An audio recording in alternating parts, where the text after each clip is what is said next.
You are getting ready to listen to the voice of Dr. Rhadi Ferguson, 2004 Olympian, four-time national judo champion, Brazilian Jiu-Jitsu black belt, author, speaker, and coach. My love for judo started when I was very young, living in Miami, Florida. By the time I was 7 years old, I was training under a 7th degree black belt, a red and white belt, someone by the name of Jack Williams. Jack was also the head coach and instructor at Miami-Dade Community College. And I trained with Jack until I was 12 years old. And at that particular time, my family moved from Miami, Florida to Altoona, Pennsylvania. Now, that was a really rough move because I had to leave my friends, leave everything I knew, leave my family in Pennsylvania. When we moved to Pennsylvania, and when I started training at such an early age, I had no idea that what I had gotten into was not only going to teach me about the technical aspects of sport and the sport, but also life. And that's why I'm talking to you today. I'm in the process of writing a book. Well, just finishing my book called Judo is Life. And I want to take the things I've learned from judo and share them with you so they can help you too. I mean, after moving at the age of 12, I had to give up judo. I didn't get back into it until I was 22 years old after college. And years later, I became a 4-time national judo champion, a 2004 Olympian, a black belt in Brazilian Jiu-Jitsu, an MMA fighter, an MMA coach, a judo coach, an author, and a speaker. And I'm here to help you not only as a former competitive martial artist, but someone who also does health and wellness coaching and life coaching. I want to help you get through whatever life throws at you and also anything else in life that you may be struggling with. That's my goal. I've dealt with recent deaths. I dealt with a divorce, co-parenting issues, dealing with the co-parenting conundrum. And I want to share with you the pitfalls that I see that many people make when they strive to attain their goals or they want to be the best. You see, there are many and perhaps surprising teachings and lessons from judo that can and will help you if you know about them and you know how to apply them and you learn from them. You can apply these things to everyday life. You can apply the principles to your athletic endeavors, to your health, your relationships, your education, your money pursuits, your career, and any other aspects of life. And my ultimate goal is to help you to see how to apply what we call in judo the 4 principles of throwing, or the 4 principles of judo, in order to not only survive but thrive in every aspect of life. At this particular time, as I'm writing this book, Judo is Life, man, I've never been in a time like this. I mean, my parents have, because they lived through the 60s, but I've never been through a time like this. I mean, this time period is really, really rough.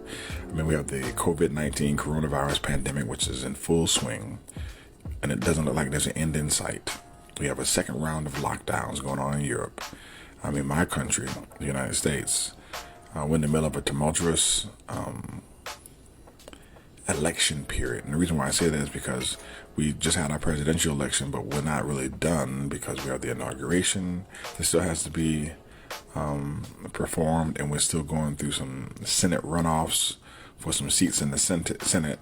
So the election season is still going on, and it seems like tension is at a boiling point. Even with the pandemic, man. I've had family members and friends that have been infected with COVID-19. I had some friends that I lost due to the coronavirus pandemic. I lost a really good friend, man, and I had to attend the homegoing service sitting on my couch watching it online. I mean, I got dressed up, put on my suit and my cufflinks, and shined my shoes up, and I sat down on my couch. And I went to it. I attended a funeral service of a good friend of mine by the name of Sean Bowens. And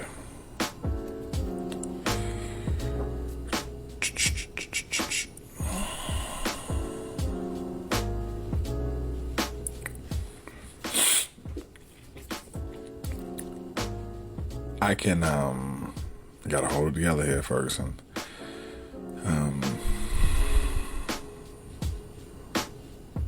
Stressful. Okay, stressful.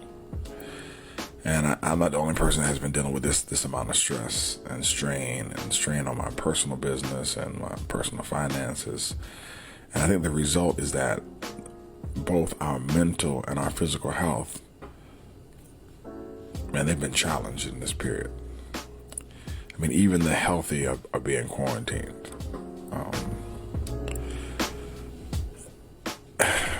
And what makes it also, I think what makes everything so difficult is that many of us sit on different sides of the political fence, which just adds fuel to the fire and tension among us.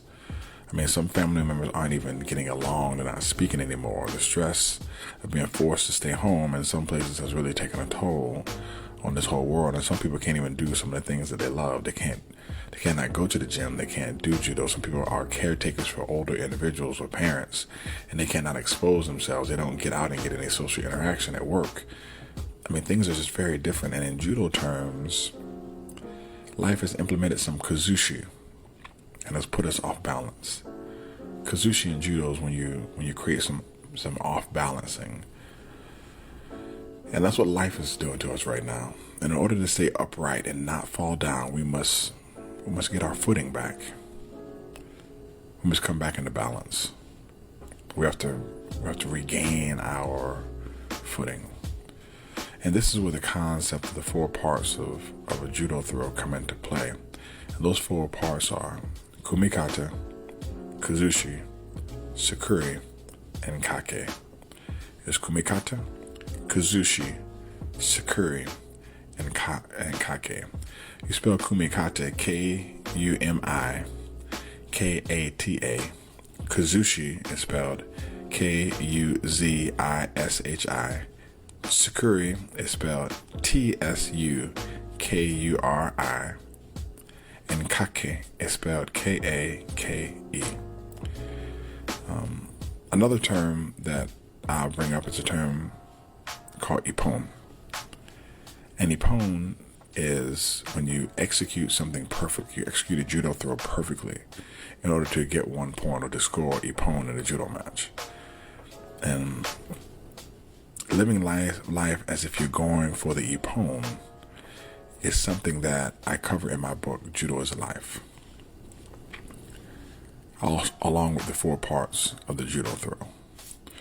I want to tell you this, the book is not out yet. The book will most likely, fingers crossed, most likely be done by the Black Friday time period. I just got to put the 2s and fews on it. And I just want to let you know, man, that sharing is caring. I definitely hope that you pass the information and the word on and let people know. I'm really excited about the book. I'm really excited about getting it done and getting it out. I don't know what book this is for me. I don't know if it's 11, 12, 13, or 14. I've written a lot of books. Unfortunately, some of my books have been taken off of Amazon. I don't know how I got booted off of Amazon, but I got booted off of Amazon. But some of my books are still on Audible, but I cannot upload any more books on Amazon. They took my books off of Amazon. I think it's a blessing in disguise, because now it just makes me work harder to make sure that I get my books in the hands of the people that the information can help. I've taken many years of my experiences and I've condensed them into what I learned in a relatively short time as it pertained to my judo career. I mean, in the grand scheme of things, I mean, even if you're here on the earth 80, 90 years, it's a short time based upon the timeline of the existence of life. But in this short time, the things that I've learned in sport, the things that I've learned in life, my wish is for you to find the information that I'm putting in this book to be valuable to you. So many of us, just need that one little extra piece of advice that we never thought about in order to move forward and finish some of the things that we have on our proverbial plate of life. And I hope that this book, Judo is Life, will help reveal that one thing, and if not more, for you. This is Dr. Rhadi Ferguson, and I am looking forward to helping you start your journey, to helping you on your journey, and to guiding you so that you can finish your journey. Take care. Have a super fantastic day. Remember, I love you, but God loves you best.